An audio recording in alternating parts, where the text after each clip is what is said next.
Kalau mau menikah disuruh melihat, laki-laki melihat, perempuan melihat, dan tidak cukup dengan lihat foto. Walaupun ada pendapat ulama mengatakan boleh kalau melihat foto, disunnahkan datang melihat, terutama laki-laki melihat perempuan. Ada satu hal saya ingin titik beratkan di sini. Ini belum saya baca terjemahan hadisnya ya, tapi berhubungan dengan masalah melihat.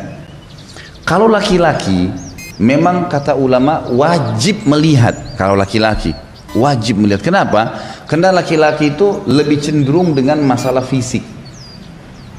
Kalau perempuan sunnah melihat.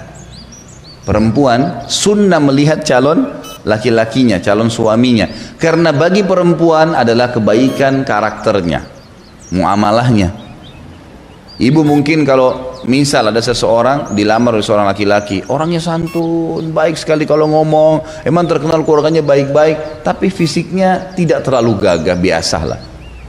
Oh ya nggak apa-apa deh, mungkin pasti dia baik. Kalau laki-laki beda.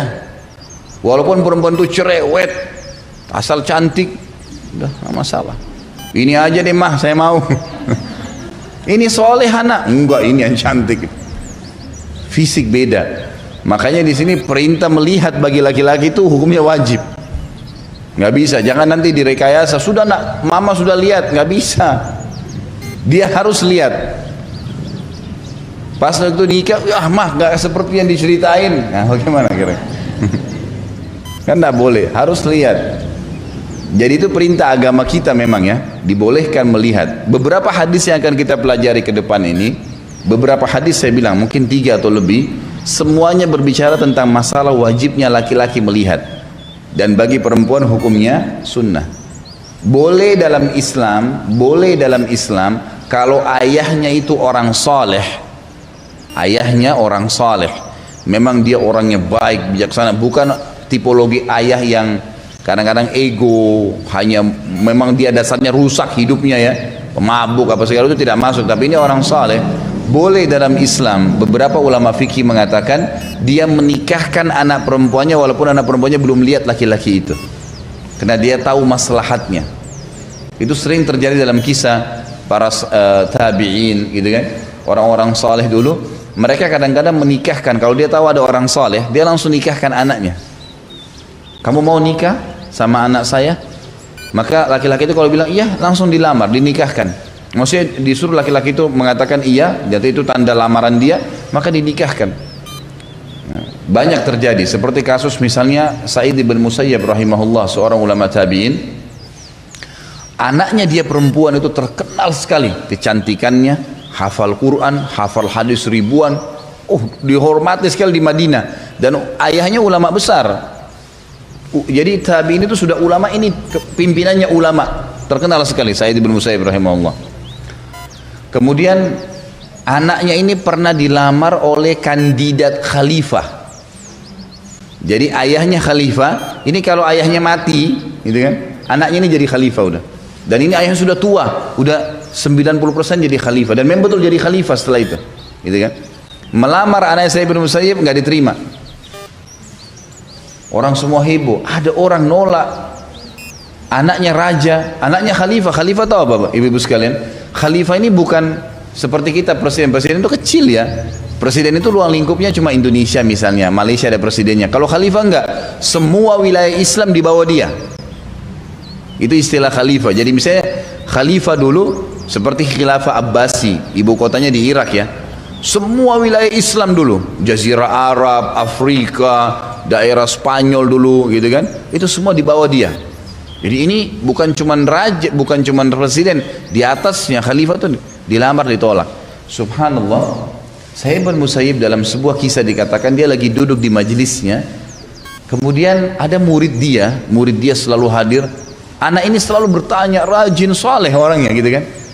Satu waktu anak ini sudah 2 minggu nggak hadir pengajian. Bertepatan lamarannya khalifah itu untuk anaknya datang. Pas datang ke taklim, kata saya, kamu dari mana? Selama 2 minggu, dia tahu nih muridnya yang sering hadir gitu. Dia bilang, Syekh, istri saya baru meninggal. 2 minggu lalu tuh meninggal, kemudian saya masih terpukul dengan keadaan itu. Maka saya belum bisa hadir di majelis ilmu, saya sempat urus jenazahnya, terus terima orang-orang yang bertakziah. Ya, saya menyelesaikan utang-utang yang ada, wasiat, masih ada yang saya kerjakan. Tapi insya Allah mulai hari ini saya sudah bisa aktif lagi. Kata syekhnya, kenapa? Kata saya, kenapa kok nggak cerita sama saya? Mungkin saya bisa bertakziah juga. Dia bilang, Syekh, saya nggak mau sibukkan anda seorang alim yang mungkin sibuk dengan ilmu. Untuk apa sibuk dengan keadaan saya yang, maksudnya saya orang biasa lah gitu kan. Kata syekhnya, saya bilang, apa kau mau menikah dengan anak saya? Dia tahu ini, muridnya dia baru meninggal istrinya gitu kan. Apa kau mau nikah dengan anak saya? Kata dia, Syekh, apakah anda tidak salah memilih saya? Saya sekarang seorang duda, baru istri saya meninggal gitu kan. Saya orang miskin, nggak punya apa-apa. Memang dia belum punya anak dari istrinya meninggal. Tapi saya tidak punya apa-apa. Saya hanya seorang penuntut ilmu yang hidup seperti anda tahu. Kata saya tidak ada masalah. Kalau kau mau, saya nikahkan kamu. Dia bilang, saya mau, Syekh. Dia tahu siapa ini calon mertuanya gitu kan. Langsung pada saat itu saya panggil dua saksi, ya, disuruh dia keluarkan apa yang dia miliki dari mahar. Nanti kita pelajari ya, mahar itu boleh kalau orang miskin sekali, boleh dengan ayat Al-Quran. Dan ukurannya itu sekitar 20 ayat. Nanti diajarin ke istrinya kalau orang miskin. Tapi kita lihat pelajaran dari kisah ini, bagaimana Said bin Musayyib jeli memilih anak mantu, bukan dari masalah uang, dan bisanya ya yang didahulukan adalah agamanya, dan bagaimana seorang ayah dalam Islam boleh menikahkan anak perempuannya walaupun anak perempuannya tidak melihat, asal syaratnya satu, memang orang ini ayahnya orang saleh, memang dia tahu maslahat buat anaknya gitu kan. Maka yang terjadi, keluarkanlah apa yang dia milikin dari mahar beberapa dirham, lalu dinikahkan. Saya nikahkan kamu dengan anak saya si fulana gitu kan, dengan mas kawin yang sudah disebutkan. Lalu dia bilang, saya terima nikahnya, selesai. Orang ini muridnya cerita, dia bilang, saya ini nggak percaya, saya nikah. Kata saya, menurut saya, baiklah, sebentar nanti saya akan menyampaikan kepada istrimu di rumah.